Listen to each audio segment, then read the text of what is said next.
So, bikin teks yang baru, kita buat yang nomor 9. Oke. Di sini combine subroutine with looping. Oke, so under number 9, combine subroutine with looping, kamu tambah satu lagi, 9.1. Oke, tambah satu lagi. Di sini kita akan buat cetak ganjil. Lalu di bawahnya, kamu bisa buat 9.2. Ini cetak bintang. Oke, so ini dua dulu dibuat, nanti kita akan implement ya. So in here, ya, we define that bilangan ganjil adalah bilangan dibagi dua bersisa satu. Oke, so kita akan membuat sebuah subroutine dia untuk cek ganjil. Namanya subroutine is ganjil. Oke, so you make here def is ganjil. Ini dulu. Dan pass. Pass karena kita belum buat apapun isinya. Ini dulu ya. Def is ganjil, isinya pass. Oke. Nah, so for here we call subroutine. Nanti kita pakai dia is ganjil. Maka 1 ganjil, 2, 3, 4, 5, 6 itu ganjil atau genap. Oke. Nah, so di sini kita gunakan ada parameter namanya parameter atau argumen ya. Sama saja kita bisa sebut dia sebagai parameter atau parameter, bisa juga sebagai argumen. So ini artinya sama. Yaitu di sini ada variabel dan nilai dari pemanggil dikirim kepada variabel itu. Nah, ini adalah parameter atau argumen yang melakukan serah terima. Nah, angka 6 ini nanti akan dikirim sebagai parameter. So, kita akan terima dia sebagai N. Nanti di bagian dalamnya ini N akan diperiksa. Kalau N dibagi 2, nah ini sisanya 0.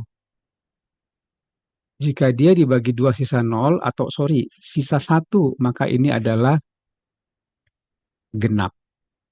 Ini ganjil. So, simpelnya bikin aja return di sini. Jadi maknanya adalah N yang diterima akan dibagi oleh 2, dan bagi itu persen. Persen ini artinya dibagi dan sisanya yang mau diambil. Jadi dibagi oleh 2, sisanya mau diambil. Apakah sama dengan 1? Dan kalau iya, maka dikirim true, return true, kembalikan true. Kalau tidak, returnnya false. Oke? Jadi ini akan returnnya true atau false. Ya, itu dulu. Silakan. Kalau sudah, coba di run. Is ganjil 6, ini true atau false ya. Harusnya 6 kita div oleh 2. Div itu divide. Sisanya 0. Tapi ini 1. So ini akan false dia. So is ganjilnya dia akan false. Betul. Kalau saya bikin 7. Coba kita run. Dia akan true. Kalau kita bikin 9. Coba kita run. Dia itu akan true. Kita bikin 10. Coba di run. Dia itu akan false. Oke, so ini kelihatannya sudah betul. Oke. Kalian silakan dipastikan. Nanti kita lanjut dengan membuat ada looping. So outputnya yang mau dibuat seperti ini. Output ya. 1 daftar bilangan ganjil. Nah, saya mau buat 1 ini ganjil, berarti dia apa? True. Nanti 2 false. 3 true. 4 false. Nah, mau bikin seperti ini sebetulnya. Dan seterusnya sampai nanti kita bikin misalkan dari 1 sampai dengan 20. Daftar ganjilnya apa saja. 1 dia true karena ganjil, 2 false, 3 true, 4 false. Nah, itu tujuan kita. So, coba ya. Berarti untuk bisa output seperti ini, kita nanti buat bagian sini print. Coba ya. Print F. Nah, daftar bilangan ganjil antara 1 sampai 20. So, you copy this. Masukkan ke dalam printnya. Oke. Lalu yang ini bilangannya 1, 2, 3, 4, 5. Nah, ini dulu dibuat sepertinya ini akan sama dengan yang kita harapkan outputnya ya. Mudah-mudahan sama. 1 true, 2, dan seterusnya. Oke, ketika kita run, maka hasilnya daftar bilangan ganjil 1 sampai 20. Kenapa jawabannya cuma true 1 ya? Nah, ini karena kita belum membuat dia print. So, buat printnya di sini, oke, di bagian kanan ditutup dan jalankan. Maka hasilnya adalah true, false, true, false, true. Nah, cuman kita belum punya 1 sama dengan true, 2 sama dengan false. Nah, untuk ini kalian bisa bikin pakai F aja untuk format. Ya, 1 sama dengan pakai curly bracket seperti ini. Ya, so biar singkat yang bawahnya saya hapus, yang atas saya copy. Caranya pakai Shift Alt tekan 22 panah bawah. Shift Alt tekan 22 panah bawah. Shift Alt lalu tekan panah ke bawah. Dia tuh copy. So, yang ini boleh di-adjust dan juga yang is ganjilnya boleh di-adjust isinya 4, 5, 6 dan kemudian jalankan sehingga hasilnya seperti yang di bawah. Sudah dapat ya 1 true, 2 false, 3 true, 4 false. Ini sudah mengarah ke penyelesaian tapi bukan ini yang akhir dari yang mau kita kerjakan. So, improve dulu code-nya, pastikan bisa sesuai hasilnya seperti yang kalian lihat di code. Nah, hasilnya seperti ini. Kita punya 1 true, 2 false, 3 true, dan seterusnya. Oke, perfect. Cuman kalau kamu lihat, ketika kamu melihat bahwa dalam bagian sini ada sesuatu yang kita ulang. Ini kelihatan kok berulang-ulang ya. Nah, sesuatu yang berulang, yang patternnya berulang. Dan kalau kita lihat di sini itu dia hanya bikin angkanya aja beda ya kan. Nah, sebetulnya ini berpeluang untuk dibuat menjadi looping karena dia berulang. Oke, so pertama sekali ayo kita improve dia menjadi looping. Nah, kalau kamu lihat patternnya, dia mulai dari 1, 2, 3, sampai akhirnya dia 6. Which is tadi saya minta dia sampai 20 kan. So, ini mestinya dia sampai 20. Cuman saya nggak tuliskan dia sampai print yang ke-20. Nah, ini kita bisa menggunakan skema looping. Oke, dengan skema looping kita tidak perlu menulisnya satu persatu lagi. Nah, sekarang mari kita lihat di sini bagaimana kita membuat secara looping. Ya. So, bagian ini akan kita hapus. Nah, lalu kita panggil dalam bentuk for. Oke. For I in range 1 sampai 21. Lalu kita print yang tadi kita ulang-ulang itu. Oke. Cuman bedanya kita jangan print dia 1. Tapi kita print dia 1, 2, 3, 4 dan itu adalah berdasarkan nilai dari variabel yang i-nya ini. So that's why di sini kita bikin dalam kurung i dan di sebelah sini kita bikin dia dalam kurung i. So i saja sebab di sini sudah ada dalam kurung awal. So that's it. Silakan dicoba maka hasilnya akan menjadi lebih simple namun hasilnya bisa sampai jauh angka 21. Sebentar saya scroll, diperhatikan 1 true, 2 false, 3 true, sampai 20-nya adalah false. Kenapa tidak sampai 21? Karena ingat, dalam for dia tidak mencapai nilai akhir, tapi 1 sebelum nilai akhir itu. Oke, ini dulu silakan di-adjust dan diamati hasilnya. So, kita udah punya seperti ini. So, actually kita bisa buat satu lagi yang namanya subroutine. Oke. So, di sini saya buat subroutine def uh, saya buat cetak ganjil. Tahu dia cetak ganjil n. Nah, dari sini saya copy isinya yang dalam tadi di sini. Saya pindahkan dia ke atas. Cetak ganjil supaya cetak ganjil ini kerjanya memang mencetak ganjil saja. Ya, jadi for I in range, nilai yang 21 ini saya ganti jadi N. Oke. Di sininya adalah N. Oke. Lalu dipanggil, lalu di subroutine ini, saya hanya tinggal panggil cetak ganjil dan isinya adalah 21. Nah, itu saja. Ya. Nah, setelah itu kamu run. Hasilnya sama saja. Sama persis, tapi dia sudah berbeda. Loopingnya sudah ada pada subroutine. Bukan lagi di bukan lagi di program utamanya. Oke, itu saja improvementnya. Silakan dilanjutkan. So, di sini we put subroutine is cetak ganjil. Nah, cetak ganjil ini adalah untuk mencetak bilangan ganjil sebanyak n. So, bagian terakhir dia hanya panggil cetak ganjil saja.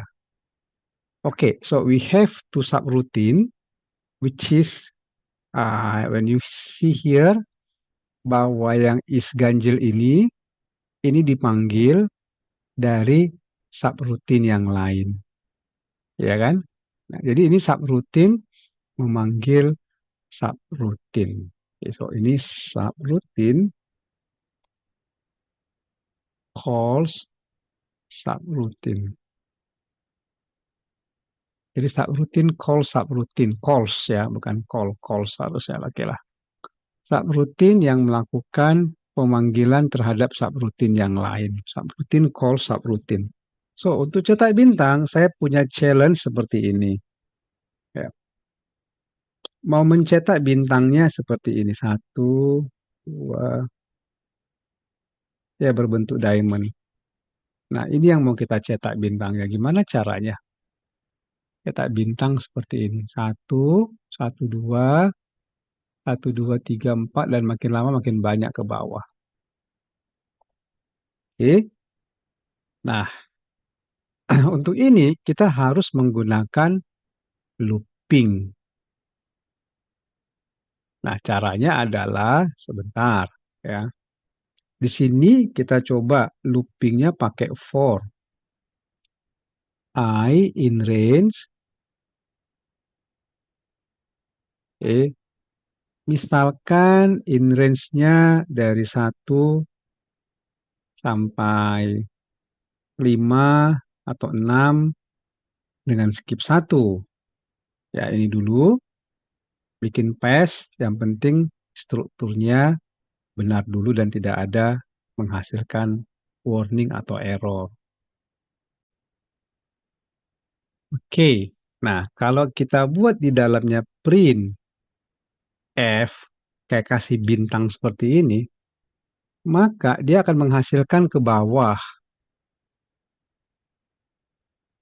Oke, nah kalau saya buat di sini koma N, kutip-kutip, dia akan menghasilkan ke samping karena ada N-nya. Tapi kalau nggak pakai N, seperti ini, dia menghasilkan ke bawah. Tapi kalau ada N ke samping, N di sampingnya, dia akan menghasilkan ke samping. Oke, itu dulu. Silakan dipahami kalau kita menuliskannya tanpa new line, dia harus pakai N sama dengan kutip-kutip. Kalau kamu memberikan N sama dengan seperti ini, dia itu akan menghasilkan ke samping printnya. Jadi dia tidak ada new line ya. Kalau kamu omit ini, kamu buang, so ia akan ke bawah. Oke, okay? So you have to observe this, identify ya. Mungkin nanti tidak kamu membutuhkan sesuatu yang tidak new line dia, pakai N. Oke, okay. Masalahnya adalah kita belum selesai dengan membuat seperti ini saja. Kita perlu membuat di sebelah kanannya ini kan semestinya ada bintang. Bawahnya bintangnya 2, bawahnya lagi bintangnya 3 kan gitu ya. Jadi bentuknya jadi semacam inilah triangle seperti ini. Oke, seperti ini dia bentuknya. Gimana caranya itu ya? So dari sini kita harus buat lagi. Ada for yang berikutnya. Nah, dengan membuat for lagi, maka kita bisa membuat satu looping di baris berikutnya. Maksudnya apa sih? Maksudnya gini lah. Sekarang kita mencetak dulu bintang, oke? Ketika kita cetak bintang, maka kita suruh dia pindah baris. Kita suruh dia pindah baris.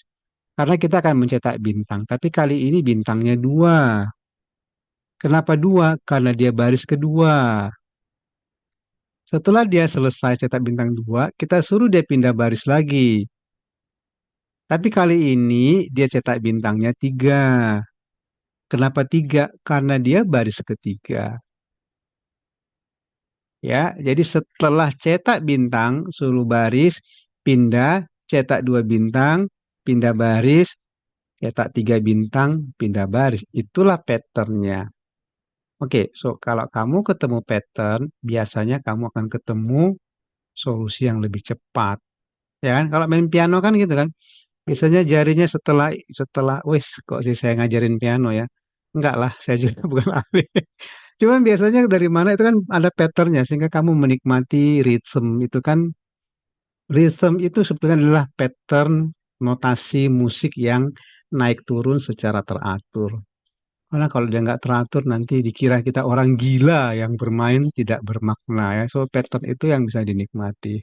Ya nggak Fanya, setuju nggak dengan apa yang saya bilang? Nah, Nggak. Oke. ketawa.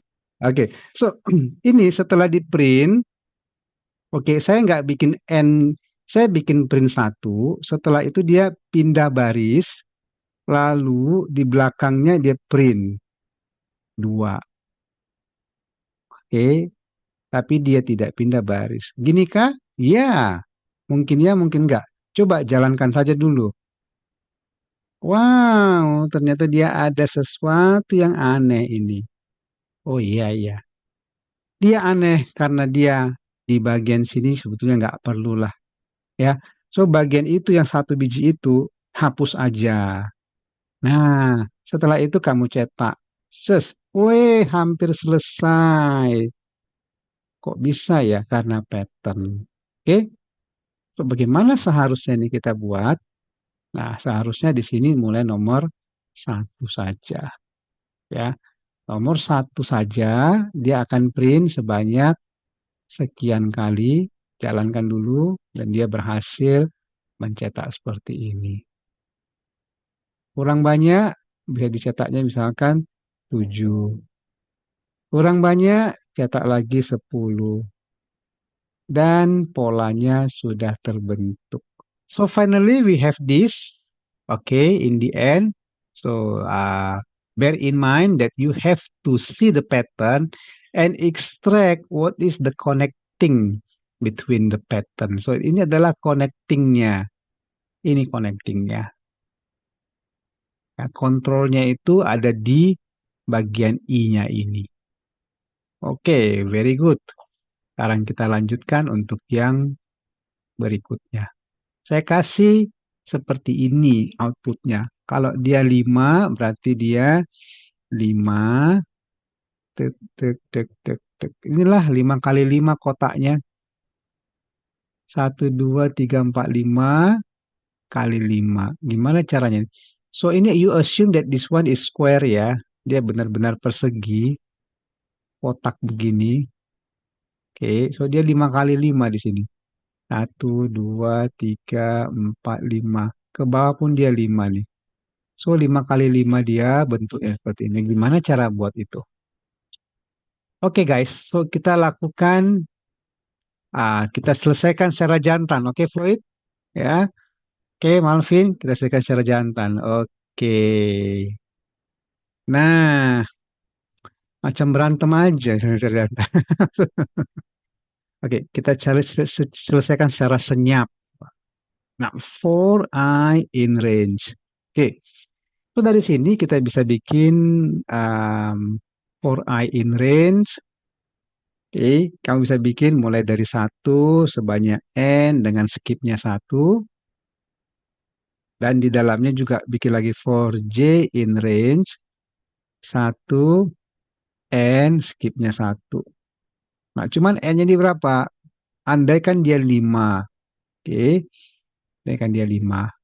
Nah, kita print adalah bintangnya. Apa yang terjadi? Cek. Dia ternyata ke bawah semua. 5 kali, 5 kali ke bawah semua. Padahal yang kita mau dia ke samping. So, jangan lupa ada N-nya seperti ini. Dan buatlah dia ternyata ke samping semua. Padahal kita pengen 5 dulu, lalu turun ke bawah, print lagi 5, turun lagi ke bawah. Oke, so di sini kita perlu membuat uh, seperti ini. Print untuk menyuruh dia ke bawah. Ada print untuk menyuruh dia ke bawah. Dan berhasil dia seperti ini. Cuman mungkin kamu bingung ya, apa yang terjadi? Kenapa bisa seperti ini? Oke. Nanti saya jelaskan. Ini 6 dulu, 6 dulu. Oke. Nah, ini dulu, make sure dulu kalian kerja, nanti code-nya akan saya jelaskan. So, for I in range, for I itu adalah loop yang pertama. Yang kedua adalah for J in range. So, dia akan looping sebanyak, di sini loopingnya sebanyak 6 kali. Oke. Dan di bawah pun dia looping sebanyak 6 kali. Ya. Sorry, 6 kurang 1, 5. Tapi caranya begini, ketika si ketika si I nilainya adalah 1. Ya, sebentar ya Fania ya. Ketika si I nilainya 1, maka si J akan melakukan looping ya sebanyak berapa kali? Sebanyak 5 kali. So that's why di sini itu akan ada hasilnya 5 kali tanda bintang. 2, 3, 4, 5. Itulah ketika si I sama dengan 1. Nah, selesai si J-nya cetak sebanyak 6, maka dia akan kasih print. Nah, print inilah yang membuat dia enter ke bawah. Lalu ulang lagi untuk si I. Sekarang I-nya berapa? Tadi 1, sekarang menjadi 2. Sewaktu si I-nya 2, J-nya akan mencetak lagi. Mulai dari 1 sampai 6. So that's why di sini akan ada bintang sebanyak 6. 1, 2, 3, 4, 5. Sorry, sebanyak 5. Ya. Itu adalah hasil perintah cetak yang ini. Jadi dia akan looping sebanyak 5 kali. Karena printnya ini adalah miliknya si for. Nah, dia berulang sebanyak 5 kali. Selesai ulang, dia akan masuk ke yang sini. Sehingga akan ada enter ke bawahnya. Oke. Lalu nanti kembali ke I. Sekarang I-nya akan bernilai 3. Dan ketika 3, si J-nya ini akan ulang dari 1 sampai 6. Ulang 5 kali. So, dia akan looping lah di sini. Print 1 bintang. Dia print di sini bintang. Oke. Ternyata masih looping lagi dia. Dia pindah lagi ke atasnya si 4J ya. Print lagi bintang yang kedua. Dia print bintang yang kedua di sini. Oke. Dan dia masih looping. Kenapa? Di sini angka 6 berakhir. Nah, si J-nya ini nilainya baru 2. Sekarang nilainya 3. Print lagi. Ulang lagi, nilainya 4 J-nya, print lagi. Ulang lagi, nilai J-nya 5, print lagi. Dan dia berakhir karena sudah dia mencapai di sini. Lalu dia keluar, ada print di bawahnya, maka baris baru muncul lagi. Dia balik ke atas. Nah, itu adalah tekniknya untuk menyelesaikan ini.